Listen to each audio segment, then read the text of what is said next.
바이든 첫 아시아 순방, 북위협 대응, 동맹 규합. 바이든 대통령의 출발지죠. 미국에선 이번 아시아 순방을 어떻게 바라보는지 살펴보겠습니다. 워싱턴 김기현 특파원, 바이든 대통령 방안에 맞춰 현지에서도 관련 소식들이 나오고 있을 텐데 초점은 어디에 맞춰지고 있습니까?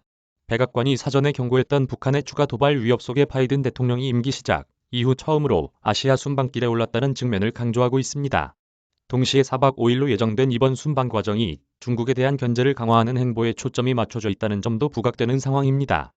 특히 바이든 대통령의 아시아 순방 첫 공식 일정이 반도체 공장 방문이었고, 이는 경제 분야에서 한국과 함께 중국을 견제하겠다는 의지를 분명히 드러냈다는 점을 강조하는 양상입니다. CNN을 비롯한 미국 내 24시간 뉴스 채널은 물론 지상파 방송국들 역시 저녁 뉴스 주요 시간대에 서울을 연결해 바이든 대통령의 방한 관련 소식을 실시간으로 전했습니다. 특히 MBC와 CBS 등 미국 주요 방송사들은 한국 시민을 폭행한 혐의로 경찰 조사를 받았던 바이든 대통령 경호 직원들이 미국으로 송환됐다며 이들이 업무에서 배제됐다고 전했습니다. 미국 국토안보부 소속 비밀경호국 직원 2명은 지난 19일 밤 술을 마신 후 바이든 대통령 숙소인 서울 한남동 하얏트 호텔에서 택시에 탑승하려던 한국 승객을 폭행한 혐의를 받고 있습니다. 바이든 대통령의 아시아 순방이 지난해 1월 취임 후 처음인데 이번 한국과 일본 방문 목적을 미국에선 어떻게 바라보고 있습니까? 조금 전에 말씀드렸던 것처럼 어떤 방식으로 중국에 대한 견제 행보를 구체화하느냐에 초점을 맞추고 있습니다. 바이든 대통령이 반도체 공장을 방문한 소식을 전하는 기사들은 한국처럼 가치를 공유하는 나라들과 협력해야 한다며 민주주의 경제 진영 구축 뜻을 분명히 한 부분을 부각했습니다. 실제 일본 방문 기간에 인도, 태평양 경제 프레임워크 출범을 선언하고 지역 안보협의체 쿼드 정상회도 참석하는 일정 등이 여기에 해당하는 행보라는 관측입니다.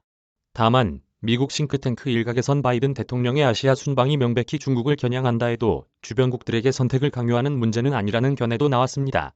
아시아 영내는 미국이 주도하는 경제와 안보협력체는 물론 중국의 영향력 아래 있는 협의체들도 많고 각국은 자체의 이해관계에 따라 가입 여부를 결정하는 등 명확한 기준은 마련되지 않고 있기 때문이라는 겁니다.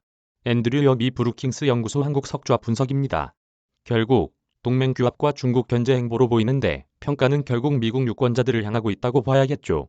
이와 관련해 한 가지 주목해야 할 일정이 있습니다. 바이든 대통령은 내일 한국 방문을 마무리하면서 정의선 현대자동차그룹 회장을 따로 만납니다. 현대차가 미국 조지아주에 70억 달러 규모 전기차 공장을 짓고 수천 개 일자리를 만든 데 따른 감사의 뜻을 전하기 위해서입니다. 방한 첫날 삼성전자를 방문한 자리에선 미국인 협력사 직원을 향해 투표하는 걸 잊지 말라고 발언해 눈길을 끌기도 했습니다. 오는 11월로 예정된 중간선거를 의식한 행보라는 관측이 나오는 이유입니다. 바이든 정부는 사실 저조한 국정 지지율로 중간선거 결과에 대한 우려가 커지고 있습니다. 이번 아시아 순방을 통해선 동맹을 규합하고 중국을 강하게 견제했다는 걸 외교적 성과로 내놓을 텐데 미국 유권자들 평가는 지켜봐야 할 대목입니다. 지금까지 워싱턴에서 전해드렸습니다.